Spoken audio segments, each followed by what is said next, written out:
Intel has actually released some affordable processors in this era of unprecedented RAM prices and everything else.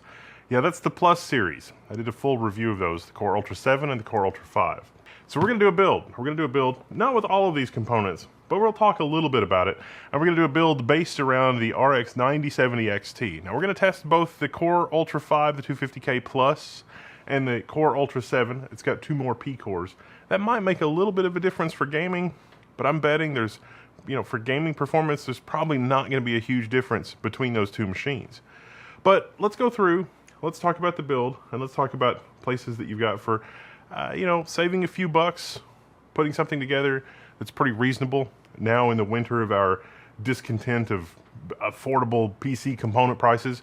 But $200 for this i5 is a screaming good deal. It's just everything else is a little bit more of a challenge.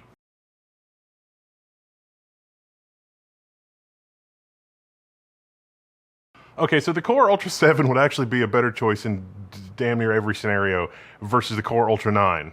The Core Ultra 7 Plus, I mean. These are the CPUs that Intel should have led with for their Arrow Lake launch. ASRock is also getting into the game of cooling. We used a Phantom Gaming 360 LCD in another build video recently.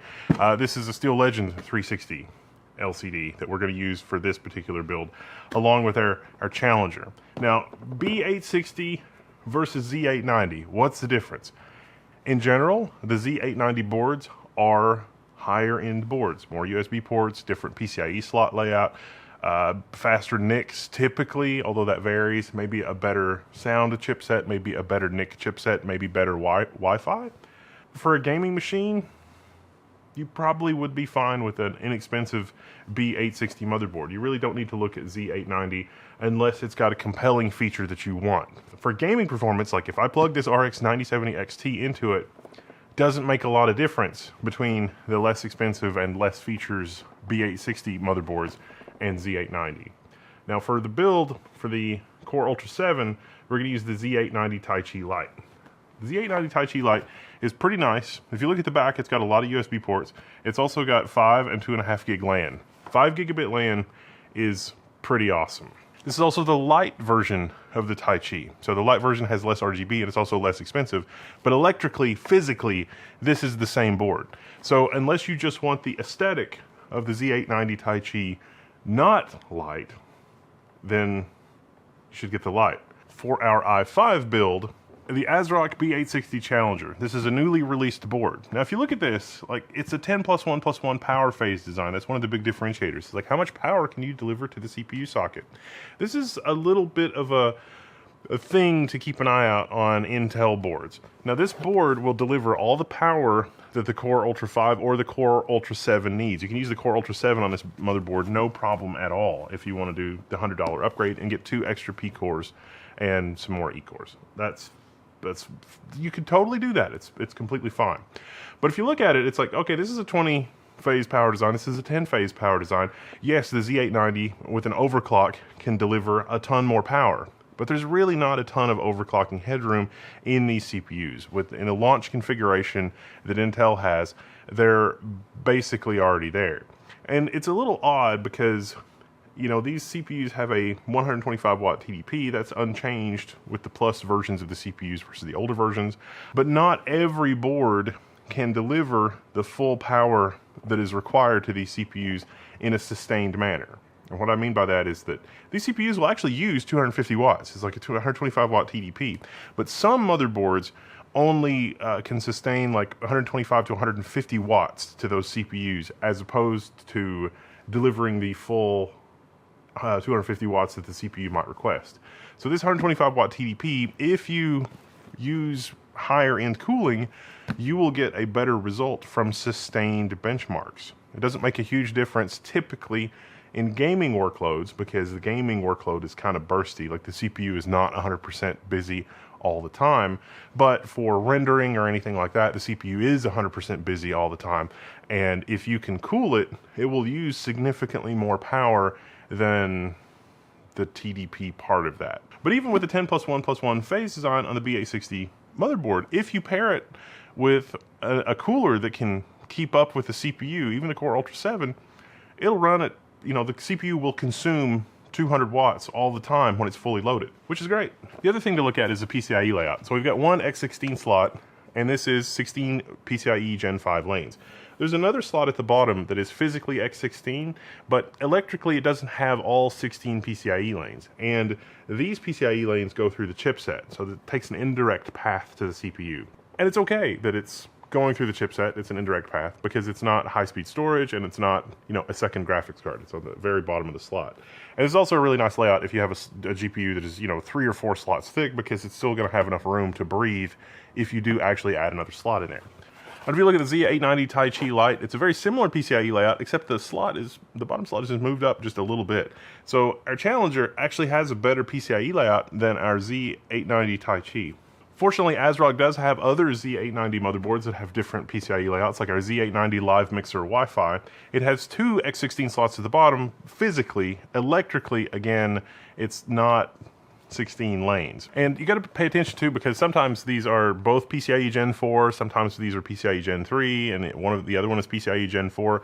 The signaling rate also means how much information they can move. Older peripherals, like if you're doing the home server thing and you're gonna add like an older Mellanox network card to this, PCIe Gen 3, it's gonna be completely fine. It's gonna top out at about 4 gigabytes per second when you're running 4 lanes of PCIe Gen 3. If you're running 4 lanes of PCIe Gen 4, that'll top out at about 8 gigabytes per second.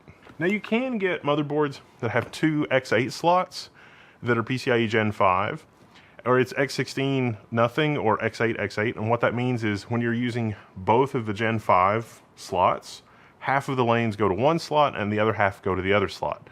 But if there's nothing in the second slot, it will put all 16 lanes in the top slot. Generally, we want to deliver all 16 lanes to our graphics card, especially at higher end graphics cards. If you were going to go with something even higher end than the 9070 XT, maybe something, you know, like a 5090 from NVIDIA, that might be important.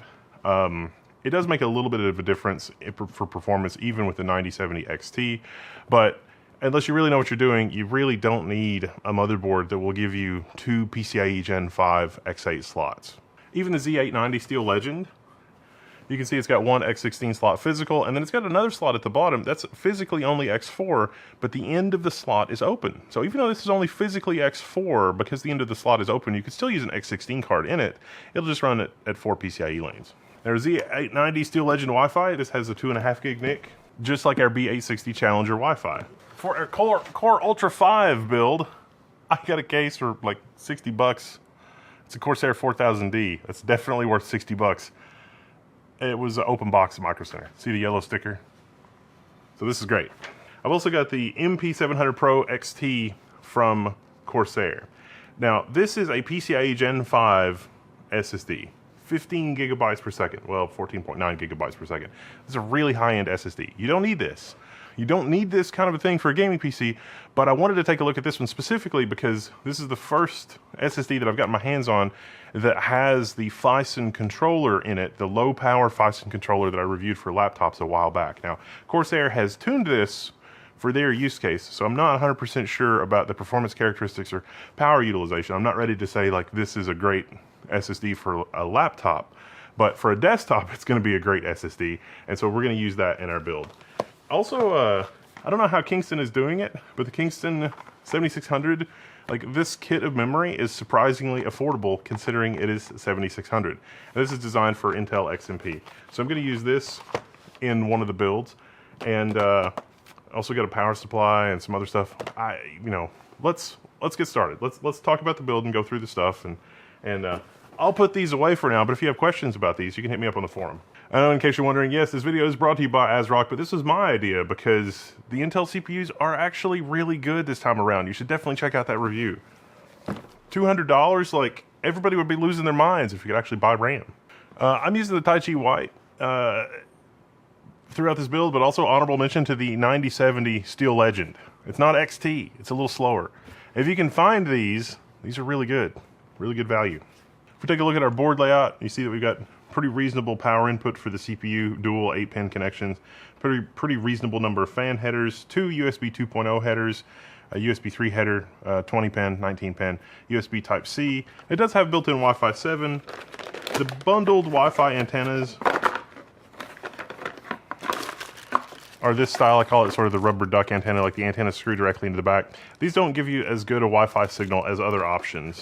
But, you know, ASRock has some gaming monitors that have built-in Wi-Fi, and so you could get one of those and then run the cable from the monitor to the motherboard, and you'll have excellent, much better Wi-Fi coverage from the antennas than these, because these sort of stick out the back of the computer. Turns out at the back of the computer, there's a lot of RF interference and all sorts of stuff like that. Who could have guessed? Boom, here we go. This is what we ended up with for our i5 build. For the power supply, I ended up using a Steel Legend SL 1200G. This is just because I had this laying around. 1200 watts is extreme overkill for this build. The build in our Micro Center case worked out pretty good, and our performance is really about where you'd expect. 77 nanoseconds on our latency, 115 gigabytes per second, 7600 memory really showing its edge. And the thing that blows my mind is 7600 was flawless on this board. You will notice that the 360 is, as expected, extreme complete overkill for the Core Ultra 5. If you'd rather get a tower cooler, I wouldn't frown on that. That would actually be a good recommendation. You might be able to save a few bucks, because this thing is only using 150 watts peak, and our cooler here is able to keep it under 70 degrees C. That is a fantastic result. It's not going to be quite as good with the Core Ultra 7. The Core Ultra 7 has 2 more performance cores. It's quite a bit more watts. Also, the physical layout in our case, I ended up putting the 360 at the top here, and there is enough clearance for the motherboard. It's a little bit of a tight fit, but this is a compact tower case, and we ended up having 6 fans. So we've got air exhausting out the top, air coming in the front, 3 fans, 3 of the Corsair fans bundled with this. This build is also whisper quiet, shockingly quiet. This is the quietest Intel build that I have done in years. So that's very nice to see. It's very nice to see that's possible on this platform and still achieve top-tier gaming performance. Now, if you get yours put together and it doesn't post, doesn't power on self-test, meaning you just get a big black screen, chances are there is nothing wrong with your system. I usually like to do the build on the motherboard, but I didn't in this case because of the AIO cooler. Like if you get a tower cooler, you can do the build on the board before you put it in the machine. But the reason that you would get a black screen is because you need a BIOS update. This board has a BIOS flashback button. There's a whole process on that. We've done videos of that. You can come to the Level 1 forums for help with that. But basically, you can put a BIOS update on a USB stick, and even before you install your CPU, or after you install your CPU and it won't post, you can upgrade the BIOS from USB, even though you can't see anything or do anything, or get the machine to boot up. And this is because maybe when the board shipped, the Plus CPUs wasn't out, and maybe you need a BIOS update in order to get post.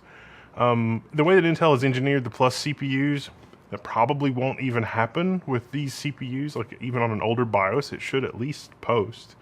But if you get a black screen, don't fret. You may just need to update the BIOS. Now, in just the workstation benchmarks, over 3,000 points in Geekbench 6, and this was without using Intel's binary optimization tool. There's a little bit of controversy because if you use the binary optimization tool, it makes Geekbench report a higher score, and the Geekbench people don't like that because it's not an even playing field. And so there is some merit to what they're saying there, but generally, it's fine. The binary optimization tool will help certain games run faster on newer processors, especially older games. But before we get to the gaming benchmarks, I just want to point out that our Hardware Info 64 performance here, our cooling is looking really good. We can see our TDP and how much power the CPU uses when we're doing these kinds of benchmarks. Our multi-core score for multiple cores is over 13,000. Our multi-core score in Geekbench 6 Pro, 19,318. Yeah, I mean, this is better scores than the 9 series CPUs from just a few generations ago. I guess the formula Intel figured out was have as many performance cores as AMD has cores, and then make up the difference in threads by just throwing efficiency cores at it. So it's all cores all the way down, 1 core, 1 thread. It's an interesting strategy. All right, with the benchmarking and with the Core Ultra 5, I'm gonna need to reuse my memory and storage in the Core Ultra 7 when we're testing that. And so I started gathering the parts. Now, I originally planned to use the Z890 Tai Chi Lite, but I think I'm gonna switch it up to the Z890 Phantom Gaming Nova. And if you look at those boards really closely, they're basically an identical layout, just a different color scheme. But the bundle with the Z890 Nova Gaming Wi-Fi is that it comes with a breakout that'll carry 4 M.2s. And this is special in that the breakout that carries 4 M.2 is designed to be used in the bottom slot. You see, if you've got 4 M.2, usually that's on a Threadripper machine because you need 16 lanes to use 4 4-lane M.2. That's just math. The breakout that's bundled with the Z890 gaming Wi-Fi only uses one PCIe lane. It's a storage play. It's not a performance play. But you can recycle some of those old 512 gigabyte or 256 gigabyte M.2, and yeah, even though it's only going to be one PCI Express lane, that's still faster for bulk storage than a mechanical hard drive. So that's what I'm going to use in the build. And this is what we ended up with our Core Ultra 7 build, you know, with the plus CPUs. This is the height case, the X50. Yes, cherry red and, and green. It's festive. What do you want? It's all good. All right, so this is the Z890 Nova motherboard. This is a high-end motherboard. It's got built-in 5 gigabit, like I was saying. And guess what? The gaming performance, yeah, I mean, as we see in the benchmarks, it's basically the same. The reason you would buy this system over the i5 is if you were going to run a lot of background tasks or you weren't going to be doing just gaming. If you're just doing gaming, the Core Ultra 250K Plus is a screaming good deal. And usually I'm not high on the Core Ultra 5s because there's not enough of a price delta, or you could get a good deal on like the Core Ultra 7. And the 2 extra performance cores really make a difference, especially if you're running background tasks. Not so much for gaming, at least not yet. The other thing that's really surprising is the Challenger here. The Challenger, this is a 6-layer PCB, and it effortlessly handles 7600 DDR5. Why is that such a challenge on other platforms? That doesn't make sense. Oh, and in case you're wondering about 4DIMM support, 4DIMM support is a little bit more challenging though. And 4DIMM support on our Challenger board doesn't work quite as well as 4DIMM support on our Z890 Nova. But you can run 128 gigs with 2 DIMMs. 96 gigs is pretty easy, and nobody's going to be buying that much memory in the winter of our discontent anyway. Also, don't forget the Nova comes with this little board, and this looks fancy, but remember, bottleneck, bandwidth bottleneck, but you could run 4 M.2s here. That's like a cheat code for reusing all of your old small M.2s for more extra storage. If that's not important to you, you could get the Taichi Lite, which I think is less than the Z890 Nova.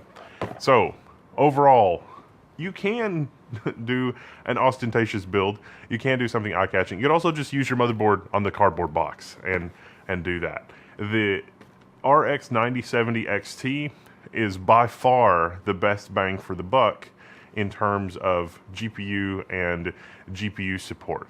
Now, Intel also has GPUs, and Intel is fighting tenaciously for that best bang per buck dollar. And in some scenarios, Intel might actually achieve that. But AMD, for now, has the driver advantage and the driver support. It's pretty even gaming support, IMHO. But that doesn't mean you shouldn't look at Intel for your GPU options. Like, it might be worth considering because Intel also has some strong arguments in the value column. All right, let's talk raw performance with our 9070 XT. And don't worry, we'll talk about the 5092, but the 9070 XT I think steals the show here. It's surprisingly good. Most people don't realize how good it is, even stacked against the 5090 in a lot of common scenarios. So I'll hedge there a little bit. Let's just get to it. Shadow of the Tomb Raider. Shadow of the Tomb Raider. I'm starting with 4K, or basically identical performance between our Core Ultra 7 and our Core Ultra 5. This is going to be a theme throughout this. Our 1% lows were slightly worse, but this is just margin of error for Shadow of the Tomb Raider. And you remember that Shadow of the Tomb Raider is also an ancient title. So maybe this is not entirely unexpected. 1440p, again, pretty much the same story. Interestingly, the Core Ultra 7 270K Plus, the 1% lows are a little lower, and this was repeatable. 1440p, it evens out. You know, so there is some run-to-run variance here. But the Core Ultra 5, as a gaming CPU, is shockingly good. Monster Hunter Wilds at 1080p, again, basically identical performance at 1080p. At 1440p, maybe the 270K is pulling very slightly ahead. This is run-to-run variance mostly, though. 4K, identical performance. We look at Dawn Trail, Final Fantasy Dawn Trail. Yeah, okay, the Core Ultra 7 is pulling a little ahead. Brand new game. It's got a lot of stuff going on. Overall frame rate, 246 FPS at 1080p at the maximum 1080p setting in Final Fantasy Dawn Trail. At 1440p, 183 versus 180 FPS. And 4K, it's still 95 FPS. So you can play Dawn Trail at 95 FPS with 1% lows around 56. And that's the maximum settings on the 9070 XT Taichi White. Cyberpunk, basically identical performance at 1080p. The Core Ultra 5, again, just a hair faster. 1440p, similar performance. 2160p, 63 FPS for both. The 1% lows, slightly worse on the Core Ultra 7. Basically okay. If we do ray tracing, similar story. Basically identical performance between the two CPUs. The Core Ultra 5, again, at 4K, pulls just a little ahead, but it's not really playable at 28 FPS. So, it's going to be fine. Now, 5090. It's like, okay, with the 5090, Shadow of the Tomb Raider, it's like, okay, 1080p, 286 and 271 FPS. It's like, wow, that's so insanely way faster. But remember, 9070 XT, 1080p, 258 versus 262. The cost delta between a 5090 and the 9070 XT, you could just get a whole crate of 9070 XTs. I mean, if you're just doing gaming, it doesn't make any sense. The 5090 is for AI people. Even if you can find a 5080 at MSRP, which is a miracle, it's not going to make sense because look how good this is. Monster Hunter Wilds, very demanding game for CPU, and the extra 2 performance cores do make a little bit of a difference at 1080p. When you go up to 1440p, it's less of a difference. Maybe in the 1% lows, 4K, basically identical performance between these two, and at Ultra, almost 90 FPS on the 5090. On the 9070 XT, with Monster Hunter Wilds, 118, 117 FPS, 1440p, 103, 102 FPS. Obviously, you would play at 1440p, right, versus 1080p, because it's very similar performance between the two. 4K, 63 FPS. I mean, it's nice that it's above 60 FPS, but I'd probably drop down on the graphic settings from Ultra just to have a little bit more of a margin above 60 FPS, and maybe to bring up my 1% lows number. But again, 9070 XT, this is really good performance for the 9070 XT, especially versus the 5090. Now the Tai Chi White 9070 XT, you get a little bit of a premium there because of the LCD screen and some of the other features, so it may just depend on what's in stock near you. Like, look around, shop, discuss on the Level 1 forums. But yeah, there's been a couple of builds around the Core Ultra 7 and the Core Ultra 5, plus the CPUs. Check out the full review for that, and if you have questions or I missed anything, hit me up in the forum. Oh, Linux support. If you're into Linux, ASRock boards have great Linux support, and that's basically the whole reason that I did this video. Level 1 Techs has a new sensor monitoring package for Linux called Simon, and I'm currently working on taking my ASRock motherboard collection and setting up test machines and adding the boards and labels, like the physical labels on the boards, like this fan header and this temperature input header, and this is the multiplier that the onboard monitoring chip uses. Like, you have to put that in software, and so it's like, it's a lot of work and it's really annoying. But you, the community, in supporting this channel, are helping me do that, which is amazing. And so if you have one of these boards and you run Linux, you can use Simon to monitor your temperature sensors and monitor what's going on with your board. And it is way less headache than other options, maybe. I don't know. I have ideas. They may be terrible ideas. I don't know. But I have ideas, and I'm working on it. And it might be a lot of fun, and it's thanks to you. So thank you. I'm Wendell, this is Level 1. I'm signing out. If you have any questions or I missed anything, let me know. Oh, and I've actually got a couple other builds planned for these Core Ultras because there have been a lot of questions in the forum already, and they're kind of hot. Like, in a good way. Not the old way. The new way. Yay, hotness. Anyway, I'll see you in the forum.